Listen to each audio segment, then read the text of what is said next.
அப்போ பிராமண குடும்பத்துல பிறந்தா பிராமணர்களுக்கு இப்படி ஒரு சாபம் காலங்காலமா வந்துட்டு அதை மாத்தணும் அப்படிங்கறதுக்காக ஒரு மீனவ பெண்ணுக்கு பிறக்கிறார் வியாசர். மீனவ பெண்ணுக்கு பிறந்துதான் சாஸ்திரத்தை எழுதுறார். பிராமணர்களை அந்த சாபத்தை டிஸ்டர்ப் பண்ணாம வரணும், விஷயத்தை சொல்லணும் அப்படின்னு இறைவன் முடிவெடுத்து வந்ததுதான் வியாசாவதாரம். இறைவனுடைய இலக்கிய அவதாரம்னு நம்ம சொல்லுவாங்க. பாகவத்தையும் சொல்லுவாங்க, வியாசரையும் சொல்றாங்க. அந்த வியாசர் சாஸ்திரங்களை கொடுத்திருக்கிறார். பல ரிஷிகள்கிட்ட கிளைகளாக பிரிச்சு விடுறார். நீ இந்த சப்ஜெக்டை பாரு, நீ எதை பாரு அப்படின்னு ஒப்படைக்கிறார். அவங்க எல்லாம் அதுபடி இப்ப ஜெய்மினினா சாமவேதத்துல இருந்து அவருக்கு ஒரு அவருடைய கருத்துக்களை அப்படி எழுதுற மாதிரி எடுத்து எழுதுற மாதிரி எல்லாம் கொடுக்கிறார். பைலர், கர்நாடர், வேற வேற ரிஷிகள் தான் அதை செய்யறாங்க. இப்போ இதையெல்லாம் தரும்போது பாராயணம் பண்றதுக்கு கோஷ்டிகள் இருக்காங்க. ஆனா வேதம் எப்போ உலகத்துல தங்கும் அப்படின்னா அதை கடைப்பிடிக்கிறவங்க வச்சுதான் தங்கும். சாஸ்திரத்துல ஒரு விஷயத்த கேட்டா, ஏதாவது ஒரு தத்துவத்தை கேட்கும்போது சந்தோஷமா இருக்கு, நல்லா இருக்கு. ஆனா அது இன்னும் எப்ப நல்லா இருக்கும்னா கடைப்பிடிக்கும் போது நல்லா இருக்கும். அப்போ கடைப்பிடிக்கிறதுக்கு மக்களை தயார் பண்ணணும். அதுக்கு வியாசர் என்ன பண்றார், அந்த குருசியோட பாரம்பரியத்துக்கு முக்கியத்துவம் கொடுத்து சாஸ்திரத்துல அதை மென்ஷன் பண்ணிடுறார்.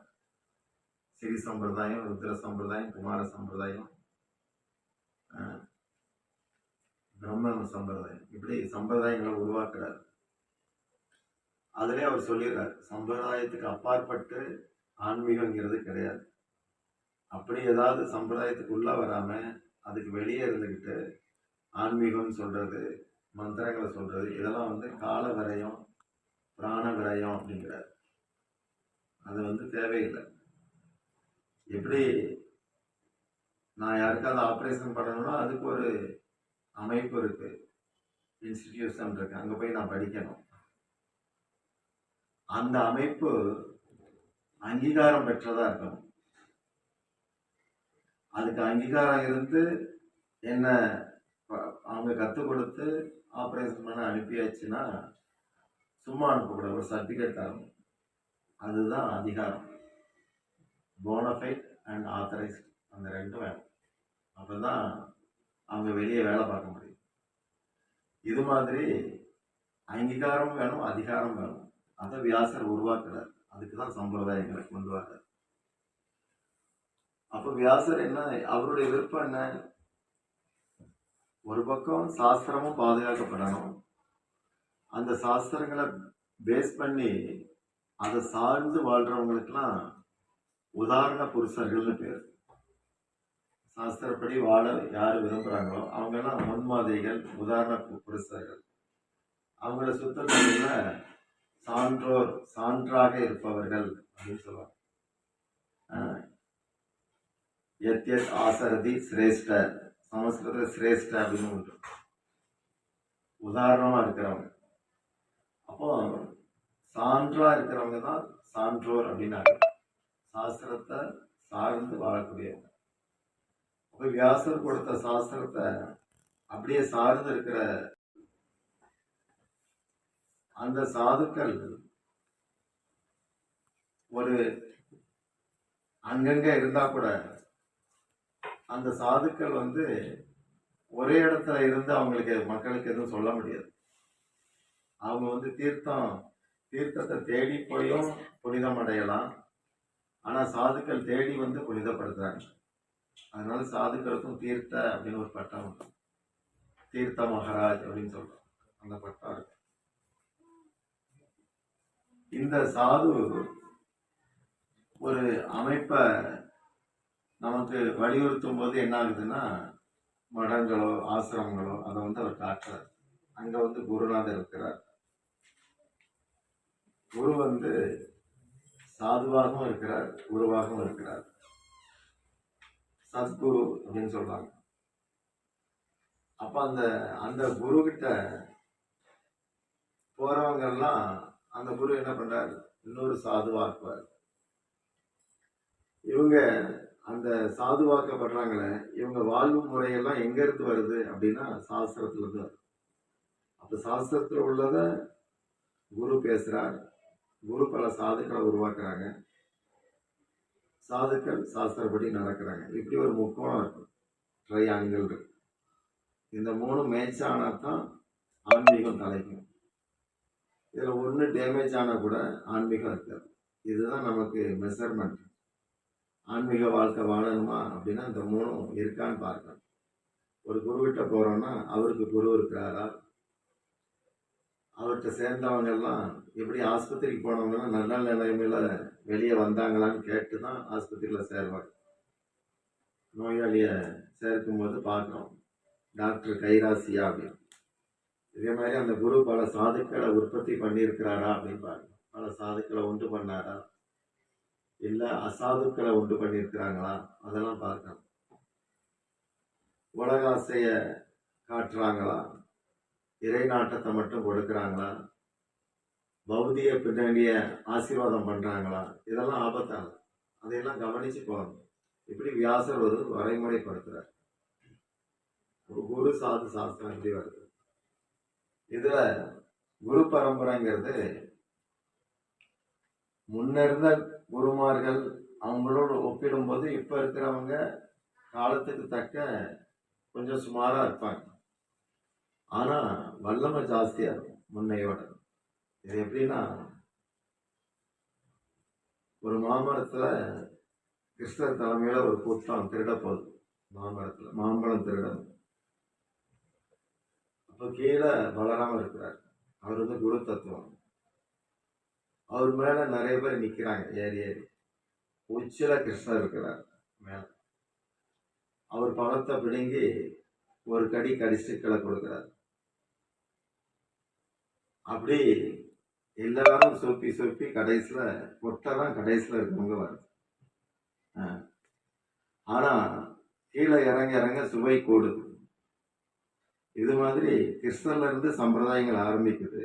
அந்த சங்கிலி தொடர் கடைசியில அங்க ஒன்றும் இல்லை, மேல இருந்த அளவுக்கு இல்லை. ஆனா சுவை அதிகம். ஏன்னா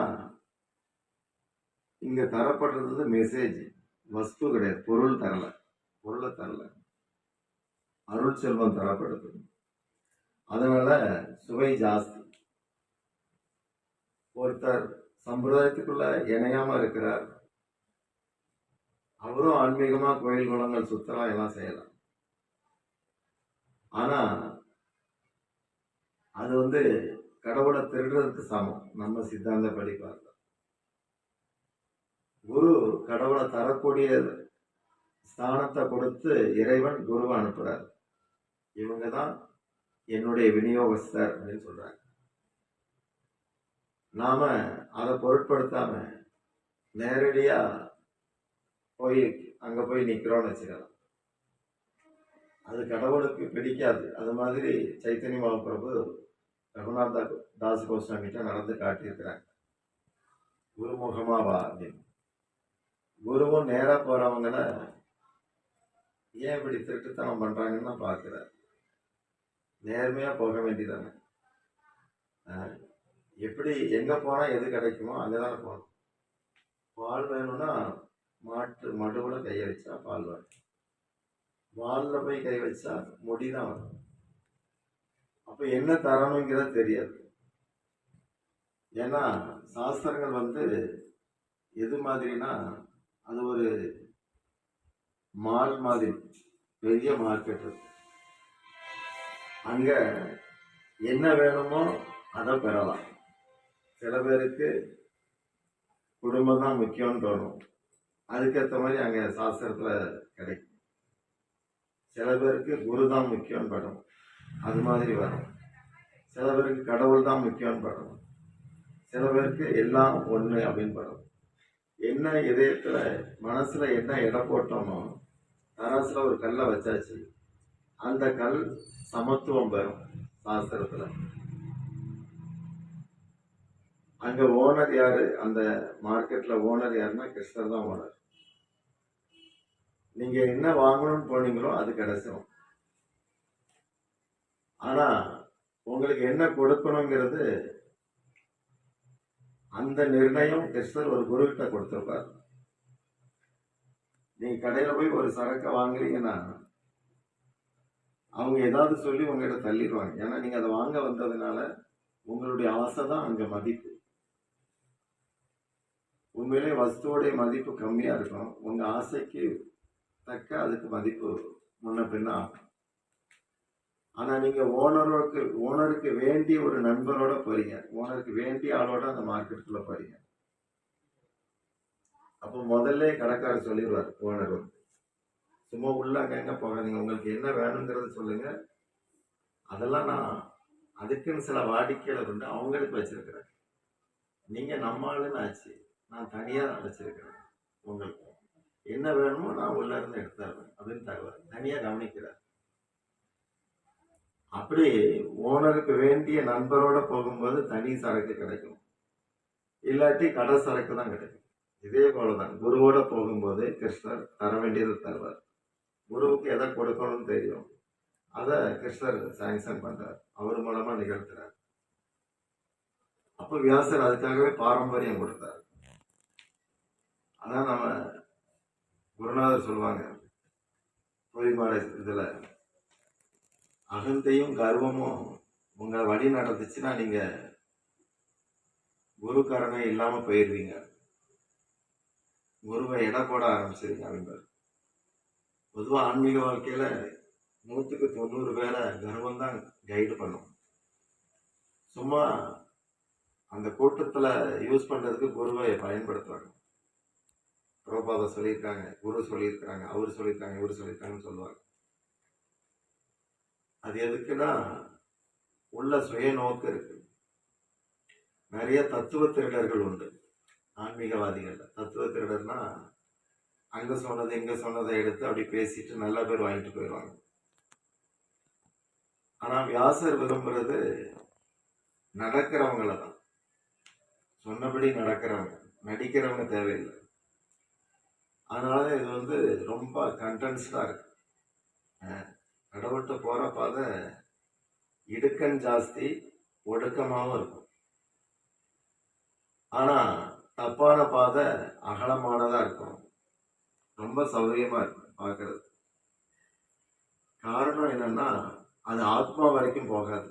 அங்க கிடைக்கிற விஷயம் ஆத்மாவுக்கு முன்னாடி வாங்கி பிடுங்கி திங்கிறதுக்கு நிறைய இருக்கு. மனசு இருக்கு, புலன் இருக்கு, புத்தி இருக்கு, சம்பாவம் இருக்கு, ஆணவம் இருக்கு, என்னெல்லாமோ இருக்கு, சித்தம் இருக்கு. வயலுக்கு பாயும் போது களைகளும் நிறைய அதை சாப்பிட்டு கொடுத்து போய் தெரிகிற மாதிரி இதே போல ஆன்மீகத்திலே நாம ஏமாற்றப்படும். ரொம்ப கவனமா இருக்கும். அதுக்காக ஒரு பாரம்பரியத்தை கொடுத்தார், கொடுத்து நடக்கிறவங்களா உருவாக்கணும். அதுக்குதான் குரு. அங்க விசாரங்கிறதே கிடையாது, ஆத்ம விசாரம் தேவை. அதுக்கப்புறம் குரு கிடைச்சிடுறாரு. இனி சாதனை மட்டும்தான், சாதனை சேவை. ஹரி குரு வைஷ்ணவ பகவத கீதா படிச்சோம்.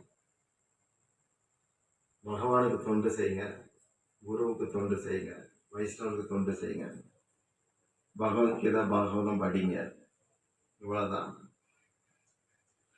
அப்போ அந்த பாரம்பரியத்தை ஸ்தாபிக்கிறதுக்கு சாஸ்திரம் இருக்கு. அந்த சாஸ்திரம் காலகாலத்துக்கு நிக்கிறதுக்கு கடைப்பிடிக்கிறவங்க தான் காரணம். நிறைய அச்சடிக்கலாம் புத்தகத்தை, நிறைய பேர் படிக்கலாம், ஆனா கடைப்பிடிக்காட்டி அது நிக்காது. ஒரு காலத்துல ஓலைச்சுவடியில் எழுதினாங்க கிரந்தங்கள்லாம், இலைகள் தாள், சமஸ்கிருத தாள்னா பனை ஓலை. பனைமரங்கள் நிறைஞ்ச பிருந்தாவனத்துல நிறைஞ்சிருந்த காட்டுக்கு தாள வனம்னு பேர். 12 வனங்கள்ல தாள வனம்னு ஒண்ணு. தாள்னா பனை ஓலை, அதை வச்சுதான் பேப்பருக்கு தாள்னு பேர் வச்சிருக்காங்க. அப்போ அந்த தாள்ல எழுதுனாங்க. எழுதி வச்சுட்டு எங்கேயாவது போனாங்கன்னா ஆடு தின்றோம், திரும்ப எழுதணும், கரையா அரிச்சிடலாம், தண்ணியில போயிடலாம். ஆனா எப்படி காலகாலமா காத்தாங்க? காரணம்னா குரு சீடர்கள், அந்த பாரம்பரியம் தான் அதை காப்பாத்திச்சு. குருவும் சீடர்களும் காப்பாத்துறாங்க. கடைப்பிடிக்கிறவனுக்கு தான் அந்த உருத்து இருக்கும், கடைப்பிடிக்காதவனுக்கு ஒண்ணும் தெரியாது. இன்னைக்கு ஒரு புத்தகம் அச்சடிச்சிடுறோம், ஈஸியா அச்சடிச்சிடுறோம். அன்னைக்கு ஒரு புராணத்தை 4 காப்பி எழுதணும்னா எல்லாரும் எழுதி எத்தனை பேர் உட்கார்ந்து எழுதுறோம்? 1,00,000 ஸ்லோகம் இருக்கும், ஆணி வச்சு எழுதுறோம். அப்ப எவ்வளவு பொறுமையா, கடவுள் மேல எவ்வளவு பாசம் இருந்தா அதெல்லாம் செஞ்சிருப்பாங்க. இன்னைக்கு நம்ம சௌகரியம், காசு இருக்கு, என்னெல்லாமோ சௌகரியங்கிற பேர்ல எவ்வளவு வம்பு பண்றோம். அப்போ அப்படியெல்லாம் காப்பாத்துறது யாரு? கடைப்பிடிச்சவங்க தான் காப்பாத்துறாங்க. கடைப்பிடிக்க போய் தான் எத்தனை ஜெனரேஷன் ஆனாலும் இதுதான் இதுதான் நம்மளால சொல்ல முடியுது. அந்த கடைப்பிடிக்கிறவங்க தான் அந்த சங்கிலி தொடர்ல இருக்கிறாங்க, குரு பரம்பரா அப்படின்னு. இங்க இருந்து கொஞ்சம் தள்ளி போனா தமிழ் பேசுறது வேற மாதிரி இருக்கும். மதுரை தமிழ் வேற, திருநெல்வேலி தமிழ் வேற, சென்னை தமிழ் தமிழ் மாதிரியே இருக்காது. வேலூர், ஆற்காடு அங்கெல்லாம் தமிழ் வேற மாதிரி இருக்கு. மதுரையில ஒரு மாதிரி இருக்கு, தென்காசியில ஒரு மாதிரி இருக்கு. ஒரே பாஷை தான், ஏரியாவுக்கு தக்க வித்தியாசமா பேசுறோம். இதே போல எல்லா பாஷையுமே அப்படிதான். கொஞ்சம் நகர்ந்து போயிட்டா வேற மாதிரி அந்த உச்சாரணம் இருக்கு. ஆனா உலகம் பூரா சமஸ்கிருதம் ஓதுறவங்க ஒண்ணு போல ஓதுறாங்க. காரணம் வியாசர். அதுக்கு அப்படி அவரு அந்த அங்கங்களை உருவாக்குனார். 6 அங்கங்கள் கொடுத்து உருவாக்குறார். அமெரிக்க ஒருத்தர் வேதம் இங்க அதுதான் இருக்கு, சப்தம் ஒண்ணு போல.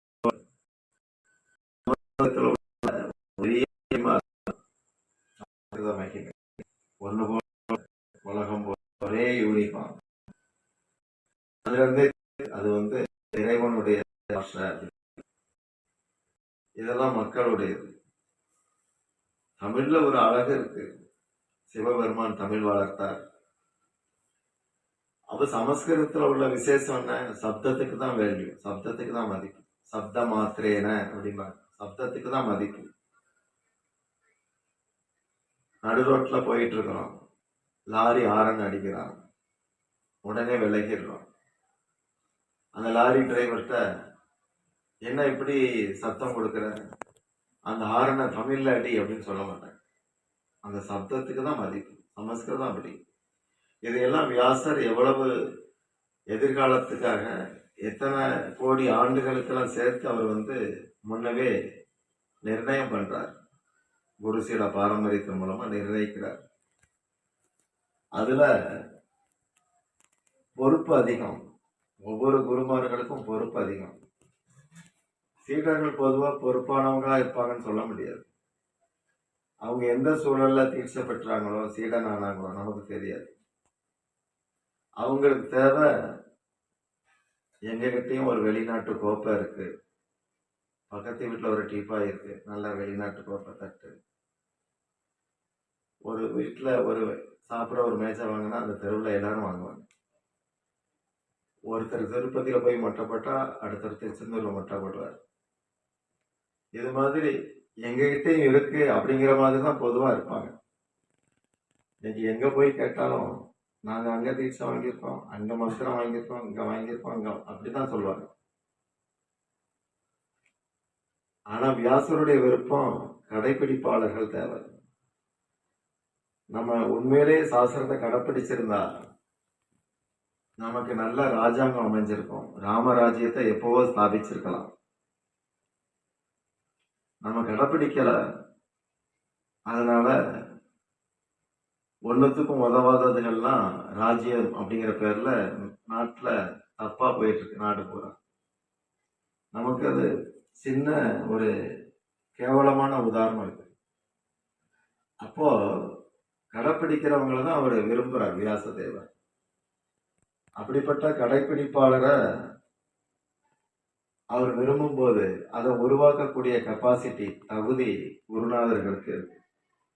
அவங்கதான் அந்த தகுதியோட இருக்கிறாங்க. அவங்க உலகம் பூரா அந்த வியாசருடைய ஆசையை வந்து பூர்த்தி செய்ய பாடுபடுறாங்க. தங்க தக்க வைக்கணும், நம்பி வந்தவங்களையும் தக்க வைக்கணும். எக்கச்சக்கமான பொறுப்பு அவங்க தலையில இருக்கு. ஒரு குடும்ப நிர்வாகமே கஷ்டம் கலிகாலத்துல. பிள்ளைங்க அப்பா அம்மா பேச்ச கேட்காது. அப்பா அம்மா அதோட பெரியவங்க பேச்ச கேட்க மாட்டாங்க. இப்படி எல்லாருக்குமே ஒரு தாந்தோன்றித்தனம் இருக்கு.